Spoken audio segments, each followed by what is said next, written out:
Guys, fire away. What do you attribute the improvements to the run defense that we've seen in the last few weeks? I think the guys up front, before we were kind of in between maybe an attack and a read style that that we're doing. So the guys up front are really executing. I think they're playing with really good technique, especially these last 3 weeks, and that's allowed us to do some things in the back end to help us out. And it's a credit to them putting the effort in at practice and really locking in on the techniques that are taught to make sure that we can execute within the style of defense that we want. Just making sure I understand you correctly. Have you gone more to a read, I guess, emphasis versus the attack emphasis? Is that what you're saying? We've played a little bit more 4-3 these last couple weeks, just with matching our personnel and stuff that we have. I think AG's done a really nice job of getting the guys in position to make plays with their ability. But it's still the same kind of defense. It's just that we're on an edge a little bit more than we are in a 3-4, with the head-up techniques and stuff like that. So that's the biggest difference, is we're playing a little bit more shade technique, and it's taken us a while to master the technique with that. And but I think they've done a really nice job the last 3 weeks. So on the flip side of the run defense, the pass rush from the interior hasn't been there consistently this year. We see Levi get his first sack, comes in the fourth quarter. I think that's probably a big moment for him. But what do you need to do to maybe unlock that critical interior pass rush? A lot of it is when we make some calls and stuff like that, they need to be able to pin their ears back. At times we're playing a little too tentative. Early in the year we played some real athletic quarterbacks, and we're worried about scrambles. And that's probably, I shouldn't say bless you. That's probably on me more than anything, worrying about keeping quarterbacks in the pocket instead of beating the guy in front of you. So that's going to be a big point of emphasis, that we got to get on an edge, keep our feet moving forward. And overall, I just got to do a better job at coaching pass rush. Can you just speak to the development of Levi and Aleem a little bit? I mean, now that we're, this is where their college seasons would end typically. So they're hitting the wall. How have they continued to progress, and how do you make sure they continue to get something out of the finals? First of all, they're going to be pushed. We walked out of the meeting today and Levi was limping a little bit, and I said, we ain't got time for that crap. Normally their seasons are getting ready for bowl games right now, and we still have quite a few games left. So our vets have talked to them, we've talked to them.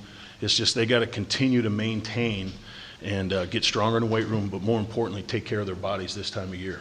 D linemen, we get beat up consistently, and the ones that continue to play at a high level take care of their bodies. So that's the biggest point of emphasis with those rookies right now. And on the field, how do you think what progression, I guess, have you seen? I like how both of them obviously are playing the run. Both of them are very, very strong. We got to get some more pass rush out of Levi. We brought in Mac to be a nose guard. If he's getting 10 or 11 sacks, we screwed that up.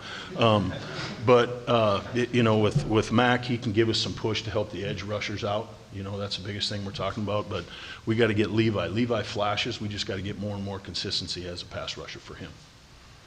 I feel like Pennicini's kind of like last year's Christmas toy, right? You get 2 new defensive tackles in the draft, and last year's Christmas toy gets forgotten a little bit. But I don't know, correct me if I'm wrong, feels like he just had one of his best games on Thanksgiving. So what have you seen from John over the course of the season? When we met on Monday, when we came in, there's a lot of teams in this league would love to have Penny. And, he has a starting caliber nose guard. It's just unfortunate that for him that Mac is here. But we do play him a lot. You'll see at times where they'll both be in the game at the same time. But we really like what he's done. He was not healthy last year. All this junk that they took out of that shoulder, it's amazing. He was even able to play last year. So I think you're really seeing who he is. He's a very good run stopper. You can't move his big old behind, but he's going to continue to get more and more reps. And once again, I'm very pleased with where he's at. We asked Dan about this, just a total different topic. Obviously, the school shooting up in Oxford yesterday. I don't know how if you've been around a situation. I know you were down in Florida, maybe not right in Jacksonville, but I don't know. How does that strike you? Well, first of all, our thoughts and prayers, go out to that community. I was recruiting in Colorado during Columbine when that happened. I was in Denver. So it hits home, but I got a son that has to go to school every day. So it's scary, but our thoughts and prayers are with them. It hits just because we all have children. When when they go to school, they should be safe. And that's not the case. So that hits a little bit with all of us as a parent. And it's sad, but once again, our thoughts and prayers, go out to them as a community and as a high school. How old is your son? He's 16, he's a sophomore.